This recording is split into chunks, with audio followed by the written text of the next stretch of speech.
¿Cómo están? Es un gusto saludarlos. Mi nombre es Abraham Verduga y bueno, estoy encantado de compartir con ustedes esta mesa. Me gustaría empezar esta ponencia con una frase que seguramente les resulte harto familiar, pero me gustaría usarla a manera de provocación porque creo que puede funcionar como disparadera. Tanto entonces como ahora, creo que el periodismo es libre o es una farsa, sin términos medios. Frase muy conocida de ese gigante que fue Rodolfo Walsh, que se encuentra en el provisorio epílogo de la primera edición de Operación Masacre. Y he querido empezar con esta frase provocadora de Walsh porque me interesa problematizar en la noción de libertad. Libertad en el periodismo. ¿Qué debemos entender por periodismo libre? Libertad, periodismo, derechos humanos. ¿Cómo articulamos, cómo ensamblamos estos tres conceptos de calado? Ese periodismo libre, libérrimo, que aparentemente no necesita más que de códigos deontológicos y de la autorregulación para funcionar. ¿Qué impacto está teniendo en nuestras democracias? ¿Qué pasa si esa libertad de información no se ejerce con honestidad? ¿Qué riesgos conlleva la mercantilización de un derecho humano como la información? Apenas tengo 6 o 7 minutos, pero quiero dejar un par de ideas asentadas y algunas otras preguntas abiertas que luego podremos debatir. Si convenimos en que todo actor con poder es un actor político, luego, ¿son los medios de comunicación actores políticos? ¿Estamos conscientes de su enorme poder? Hemos visto que el predominio informativo de las grandes empresas y sus maniobras de desinformación, los discursos de odio, las fake news, en fin, han provocado reacciones importantes en los últimos años y han despertado la ira de la ciudadanía en muchos países de América Latina. Pero esto no necesariamente se ha traducido en una efectiva regulación. Sí, regulación, primera palabra polémica, que puede generar ciertas urticarias. Pues sí, hay una presión ciudadana que debe obligar a los gobiernos a tomarse en serio la regulación, porque frivolizar con las mentiras y tolerar la manipulación mediática es un ejercicio que está reportando costes muy elevados para nuestras democracias. No es grandilocuente decir que hay mentiras que pueden cambiar el curso de la historia. Sucedió en Brasil.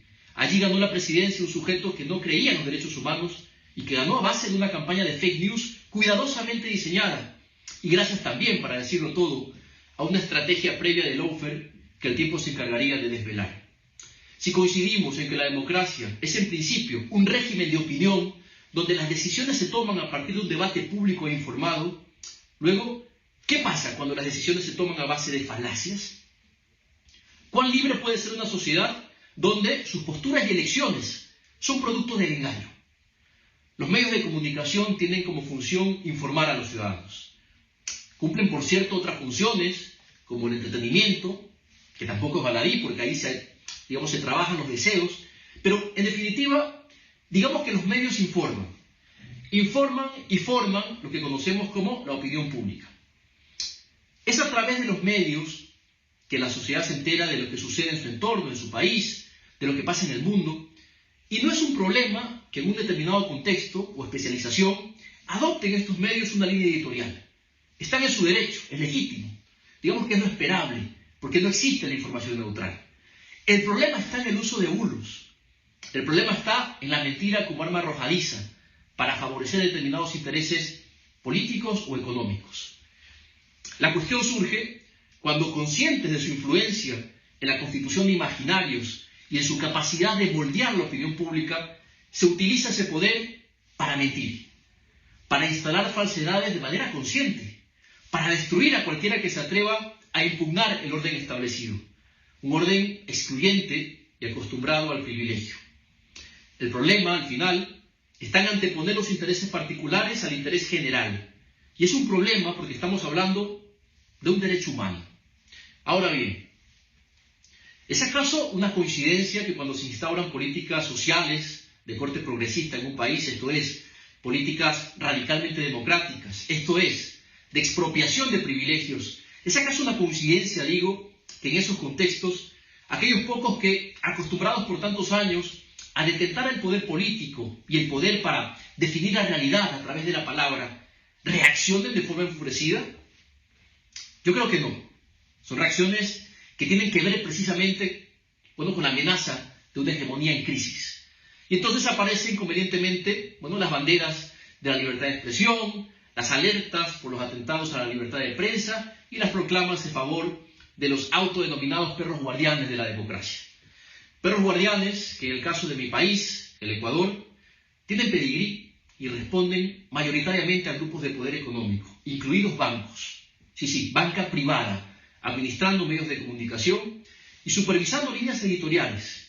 Una auténtica aberración. Yo creo que debemos luchar por una nueva dinámica de comunicación y de información popular. Una dinámica libre de la dictadura de las empresas mediáticas. Esta es una batalla que hay que dar. Y hablo de dictadura no de forma antojadiza. Dictadura porque estas empresas de comunicación albergan un poder inmenso, un poder sin contrapoder. La libertad de prensa solo puede ejercerse si controlamos a quienes detentan ese poder no democrático y oligopólico que sirva a intereses económicos y políticos de accionistas, de financieros, de anunciantes en general. Asegurar el derecho a la información y a la comunicación como un derecho fundamental es todavía una lucha pendiente en la región. Y para avanzar es de primer orden demostrar la ilegitimidad del sistema actual, donde los medios están al servicio de grupos de poder muy específicos. Persiste una enorme concentración antidemocrática. Los estados tienen, por tanto, según una palabra polémica, el deber de garantizar el derecho a la información, un derecho humano fundamental, y la democratización de los medios es parte de. No es posible el derecho a la información si no se garantiza el acceso a todos los sectores sociales. Ahora bien, ¿cómo se hace esto? ¿Cómo se logran estas garantías? Primero, mediante el uso del espacio radioeléctrico, que es patrimonio de todos. Y segundo, a través de la propiedad social de los medios. Al final, la conclusión es que, si no tocamos la estructura de propiedad de los medios de comunicación, no estaremos atacando el problema de raíz. La iniciativa de democratizar la comunicación parte de una renovación del sujeto que detenta el derecho. Un derecho que hasta ahora se reconoce casi exclusivamente a los propietarios de los medios de difusión. Un derecho que no solo se ha convertido en un privilegio, sino en un negocio rentable que a menudo reporta más utilidades políticas que económicas. Democratizar la comunicación no es sino otra cosa que el cumplimiento de lo establecido en la Declaración Universal de Derechos Humanos. Se trata de un derecho de todos los ciudadanos y esto implica diseñar marcos legales, esto implica garantizar políticas públicas. Hablamos entonces de propiciar determinadas condiciones materiales, políticas públicas concretas en materia de comunicación. Hablamos también de un marco regulatorio. Son temas de los que hay que hablar. En síntesis, y ahora termino, la necesaria reacción en defensa de la democracia mediática requiere actuar en tres frentes. 1. Erradicar la impunidad para la mentira, para la manipulación y la desinformación que están a la orden del día. Porque sin información veraz no hay democracia. 2. Terminar con eso que Ramonet llama los latifundios mediáticos, que dejan fuera de la oferta informativa a la gran mayoría de la sociedad. Y 3. Garantizar el acceso a la ciudadanía a los medios de comunicación mediante el desarrollo de una oferta pública y comunitaria participativa y plural. Para todo esto, claro, se necesita de un Estado que vele por la salud de la información y que invierta en el desarrollo de esas infraestructuras informativas públicas y comunitarias. Se necesitan marcos legislativos nuevos que regulen a las empresas de comunicación privadas y se requiere de normativas que protejan y estimulen una comunicación plural, incluyente y honesta. Regulación para un periodismo más libre y democrático. Regulación o farsa. Muchas gracias.